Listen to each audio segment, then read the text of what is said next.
아마 결혼하신 분들은 다 한 번쯤은 들어보신 말이 있죠. 바로 착한 며느리 컴플렉스요.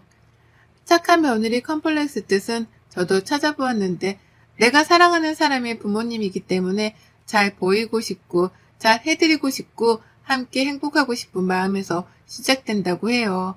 하지만 이런 마음 때문에 정작 본인의 진짜 몸과 마음을 돌보지 못하고 무리하게 시작하면 문제가 된다고들 하죠.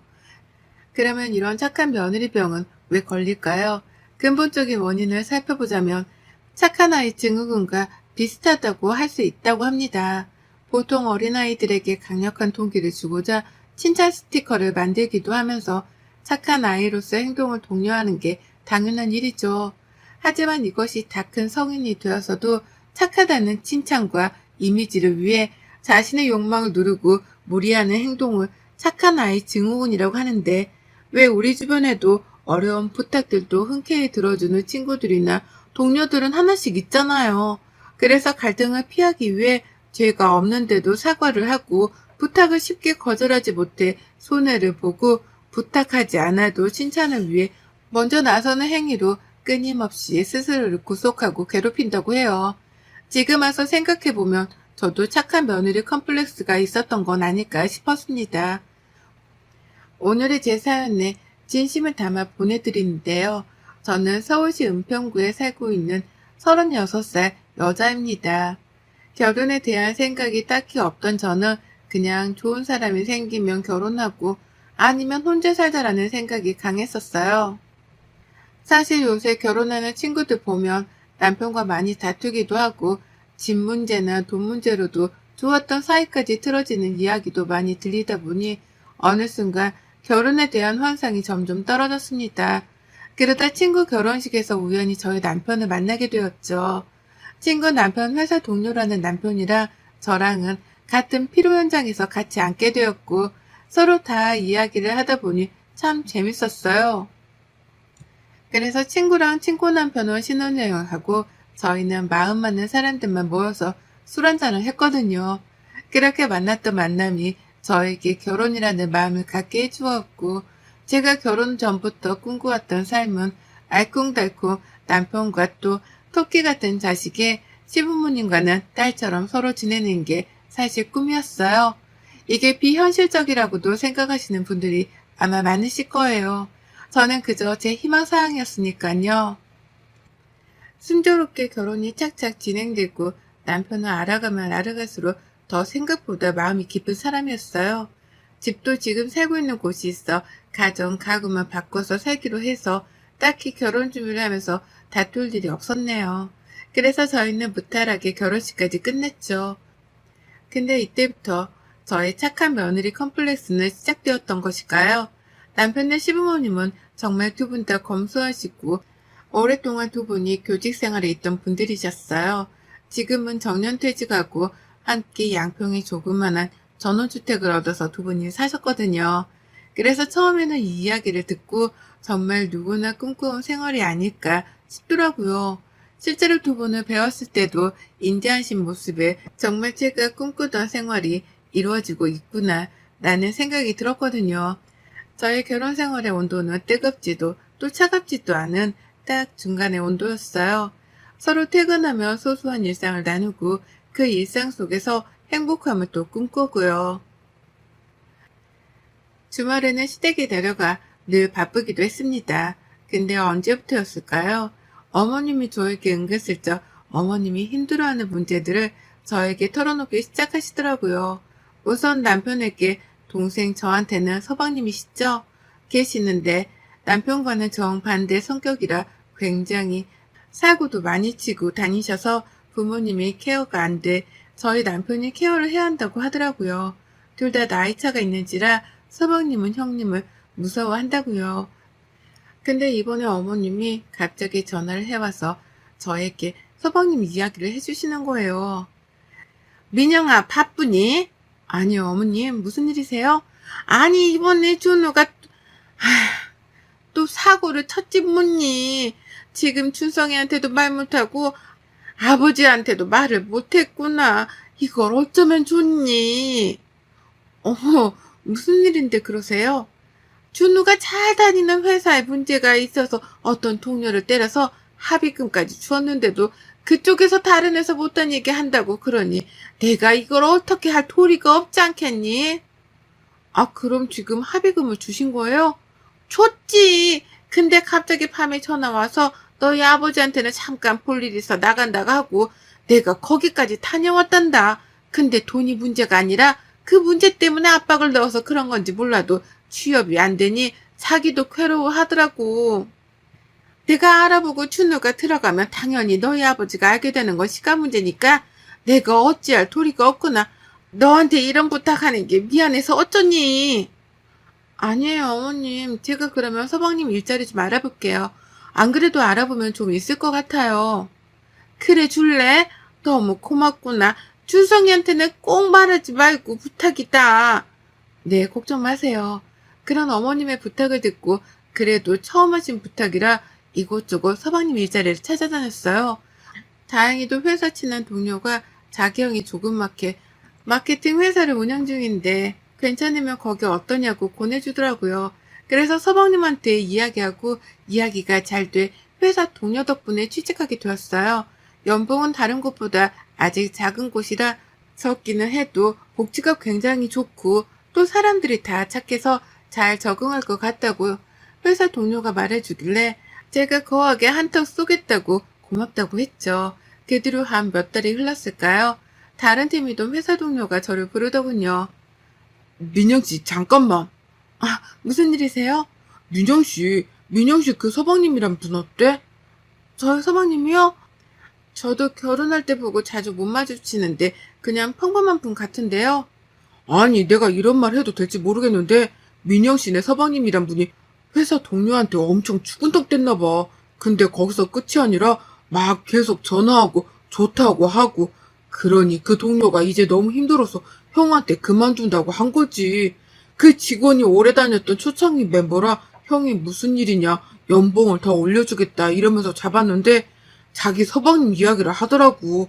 그래서 형이 많이 화나서 그분을 불러 이야기했는데 자기는 그런 적이 없다면서. 그러니까 여자 직원이 지금까지 자기한테 문자 보낸 걸 또 보여주고 회사가 난리가 났대. 자기 서방님 그만두고 그 직원이 소송까지 한다는데 어떡해? 아, 제가 서방님께 전화해보고 다시 말씀드릴게요.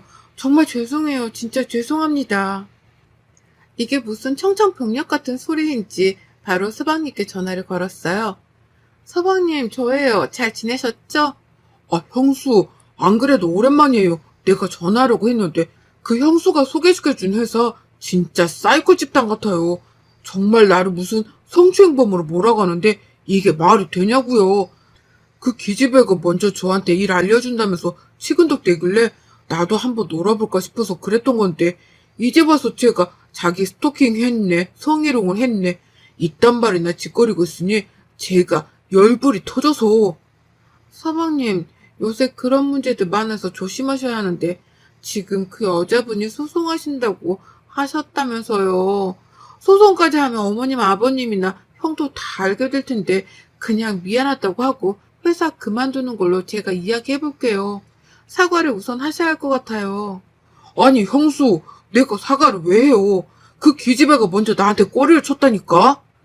서방님, 그것보다 소송까지 안 가는 게 중요하잖아요. 가면 변호사도 선임해야 하고 그러는데 제발 부탁해요. 이번에 형 알면 진짜 서방님 가만 안 놔둘 수도 있어요. 아씨, 진짜 더러워서 못 해먹겠네? 뚝. 그리고는 회사 동료한테 정말 미안하다고 사죄한 뒤 거기 형님네 회사까지 찾아가서 제가 직접 그 사장님과 동료분에게 사과를 건넸습니다. 제가 열심히 정말 죄송하다고 마음을 담아 사과하니 그냥 회사 그만두는 걸로 마무리하자고 하시더라고요. 그 뒤로 좀 서방님은 잠잠하나 싶었지만 실상은 그게 아니었어요.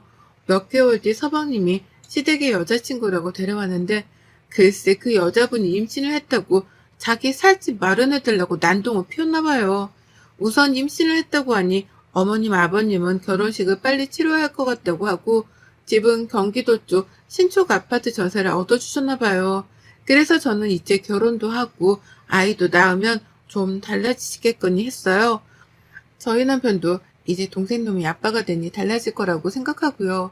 서버님도 스스로 자기가 아빠가 되니 이제 마음 잡고 일하고 와이프랑 자식 책임진다고 하니 시댁 식구들은 다들 이게 더 낫다면서 좋아하셨죠.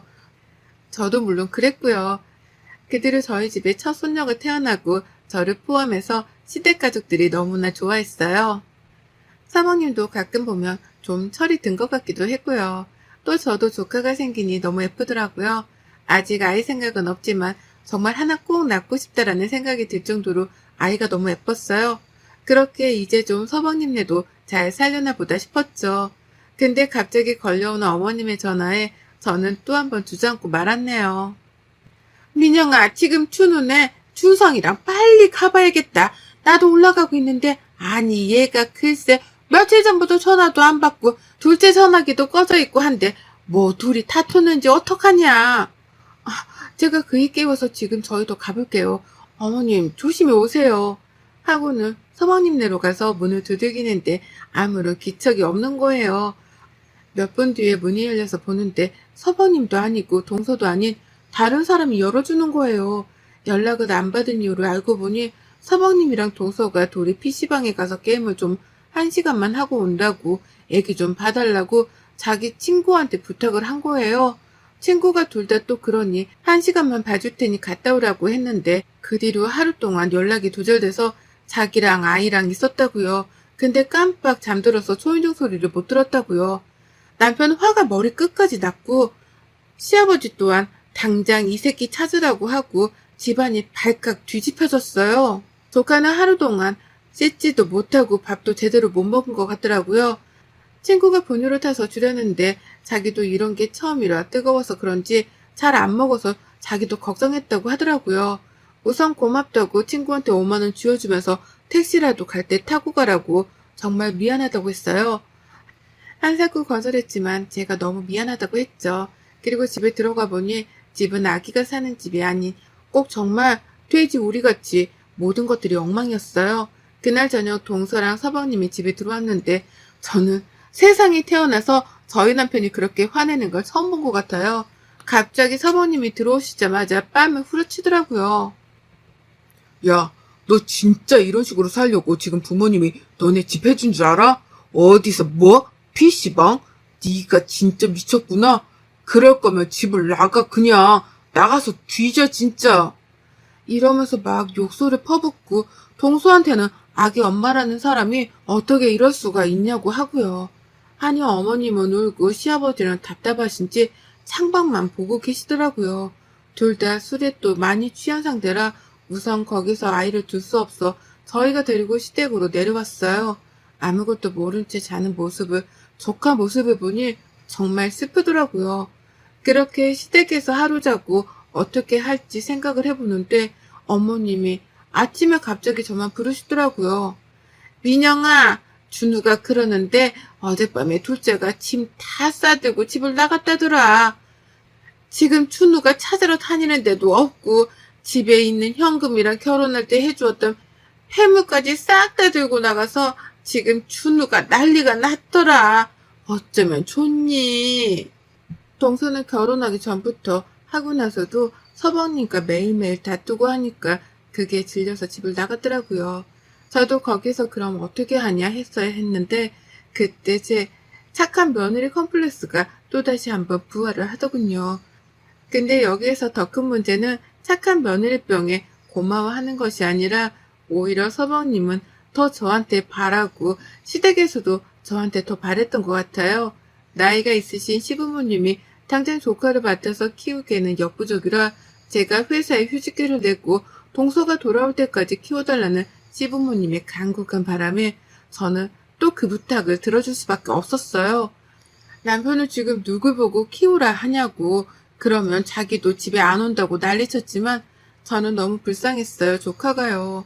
아이가 부모님을 선택하고 태어난 건 아니잖아요. 그렇게 저는 팔자에도 없던 육아를 하고 하다 보니 안 아픈 곳이 없을 정도로 제 몸이 망가져 있더라고요. 근데 아빠라는 사람은 매일 술에 쪄들어서 집에 들어오지도 않고 친구도 만나고 또 어디서 여자도 만나고 하고 그러는 것 같더라고요. 그러다 저의 착한 며느리 컴플렉스가 사라지는 날이 찾아왔어요.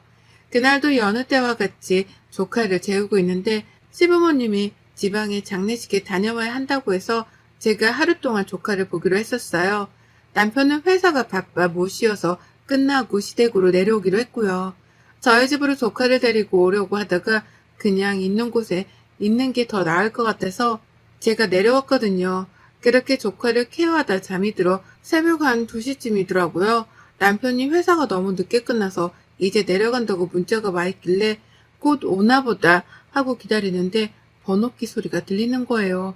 그래서 아, 남편인가 보다 하고 방에서 나가려는데 서방님 소리가 나서 아, 서방님이 딸이 보고 싶어서 왔구나 하고 나가려는 순간 어떤 여자랑 있더라고요. 현관에서. 알고 보니 오늘 자기네 집에 엄마 아빠도 지방 가고 딸도 저희 집에 엄마 아빠가 데리고 갔겠지 싶어서 아무도 없겠다 하고 자기네 집으로 데리고 온 거겠죠. 순간 제가 소리를 지르니 서방님이 깜짝 놀라 저를 쳐다보더라고요. 그리고 정말 결혼하고 처음으로 그러면 안 되지만 그대로 서방님 뺨을 후려쳤어요. 죄송한데 지금 만나시는 분 애기 아빠니까 딴 데 가서 알아보세요. 제가 택시 불러드릴 테니까 타고 집까지 가세요. 라고 하니 갑자기 정말 재수없다면서 나가더라고요. 서방님은 저에게 뭐 하는 짓이냐고 하길래 제가 한 대 더 후려쳤어요. 서방님, 제가 이런 말 하는 게 주제넘다 생각할 수도 있겠지만 저 더 이상 서방님 때문에 형이랑 못 살 것 같아요. 제가 이혼하는 거 서방님 때문이니 평생 후회하면서 사세요. 도대체 제가 언제까지 서방님 쫄따구 노릇이나 할 것 같아요? 지금 자기 와이프 도망가고 자기 딸은 형수랑 늙은 엄마가 보는데 부끄럽지도 않아서 지금 이러시는 거예요? 집에 아무도 없다 생각하고 여자 끌어들이고 그게 아빠가 할 행동이라고 진짜 생각해서 이러시는 거예요? 서방님이 이렇게 나오니 옛날에 회사에서 성추행으로 소송당할 뻔한 거 제가 진짜 빌고 빌어서 거기서 넘어간 거예요. 왜 그걸 모르고 지금 이딴 행동을 하세요? 그 뒤로 남편이 들어와서 남편에게도 더 이상 나 너네 집 노비 노릇은 못하겠다. 내가 호구도 아니고 회사 휴직해 내고 애 보는데 고맙다. 미안하다고만 하지. 진짜 실질적으로 행동하는 게 누가 있냐. 진짜 지긋지긋하다 너네 집. 이제 너랑 헤어지고 내 갈 길 가려고 하니 니네 집 일은 이제 네가 해라. 더 이상 나 착한 척 못하겠다. 하고 그대로 택시 타고 올라갔어요. 며칠을 핸드폰 꺼놓고 생각을 해보니 착하다는 기준은 누구에게나 다른 것인데 모든 일이 왜 이렇게 주마등처럼 스쳐 지나가는지 딸 같은 며느리가 되기 위해서 진짜 열심히 했다고 생각했는데 이건 고질병이었더라고요. 며칠이 지나고 시댁에 가서 선전포고를 했어요. 어머님, 아버님, 저 더 이상 이 사람과 살지 못할 것 같습니다. 그 이유는 제가 말을 안 해도 잘 아실 거라 생각해요. 지금까지 제가 너무 착한 척하며 살아왔다는 것을 느끼고 더 이상 이렇게 서방님 뒤치다거리 하면서 살 수 없을 것 같아요. 라고 다들 붙잡는데 그대로 나왔습니다. 정말 이혼 서류까지 쓰고 남편한테 서로 오래되지 않았으니 그냥 가지고 왔던 거 그대로 가지고 협의혼하자고요. 알아보니 저는 아이도 없어서 이혼하기가 굉장히 쉽더라고요. 결혼하는 시간은 참 오래 걸렸는데 이혼하는 시간까지는 서류만 내면 30분도 안 걸리니까요. 그동안 시어머니, 시아버지한테도 연락이 참 많이 왔는데 다 연락을 피했어요. 남편은 더 이상 붙잡는 건 자기의 욕심이라고 미안하다고 하더라고요. 이혼 서류를 접수하러 가기 전날 집에 누군가 초인종을 눌렀어요. 보니 서방님이더라고요. 인터폰으로 하고 싶은 말도 없고 할 말도 없으니 돌아가라고 했지만 나올 때까지 기다린다고 하더군요. 1시간이 지나도 아직 있어 들어오라고 했어요. 무슨 일 때문에 왔냐? 더 이상 할 말이 없다. 그이랑도 이야기 다 끝낸 상태라고 했죠. 그랬더니 갑자기 저한테 서방님이 무릎을 꿇으시는 거예요. 정말 미안하고 죄송하고 자기가 지방 공장에 친구네 아빠가 사장님이셔서 친구 덕분에 거기서 일하려고 한다. 내가 아직 아이 키울 능력이 안 돼. 몇 년은 부모님 손을 빌려야겠지만 생활비 들이면서 주말마다 올라와서 아빠의 역할을 할 거고 더 이상 형이나 형수한테 패기치는 일이 없게 할 테니 우리 형아랑 제발 헤어지지 말라고. 그럼 우리 형은 평생 죄책감으로 혼자 살 거라고요. 형이 참 강한 사람이라고 생각했는데 하루는 방에서 흐느껴 우는 모습을 보았는데 그때 정신이 들었대요. 자기가 더 힘들어하면 부모님이 더 힘들어하실 것 같고 형수님한테도 미안해서 잘 사는 척 하고 싶었던 것 같다고요. 그러면서 아이처럼 펑펑 울며 사과를 하는데 저는 그 말에 아무런 대답을 할 수가 없었습니다. 그리고 저는 그 다음날 이혼 서류를 접수하러 가지 않았어요. 시부모님도 무리한 부탁을 해서 미안하다고 사과하시면서 양평집은 비워두고 서방님이 일하는 쪽에 가서 같이 넷이 우선 살기로 했대요. 그러니 우리는 우리만 잘 살아달라고 정말 미안했다고 하시더라고요. 그 뒤로 서방님은 정말 마음을 다잡고 열심히 일하고 주말에는 아이 아빠로서 최선을 다하더라고요. 동서나 아이 때문에 연락이 왔다고 했는데 둘이 같이 살 것 같지는 않아요. 그냥 서로 엄마 아빠로서 최선을 다하자고 이야기하고 말았다고 하더라고요. 어머님 소식에는요. 어떻게 보면 고구마일 수도 있고 또 어떻게 보면 지금보다 더 나은 선택이라고 하시는 분들도 계실 텐데요. 제 사연을 끝으로 결혼은 사랑하는 사람과 행복하고 편안한 가정을 만들기 위해 하는 것이고 그러기 위해서는 참고 지내기보다 내가 먼저 행복하고 편안해야 한다는 걸 꼭 잊지 않으셨으면 해요. 저도 한 달에 한 번씩은 시댁에 갔다 오곤 해요. 착한 며느리에서 벗어나니 이제 좀 정말 제가 하고 싶은 대로 하게 되더군요. 여러분들은 착한 며느리 컴플렉스보다 꼭 자신만의 행복을 찾아서 결혼 생활을 하세요. 그래야 정말 행복하답니다. 여러분의 생각은 댓글로 남겨주세요. 오늘도 시청해 주셔서 정말 감사합니다.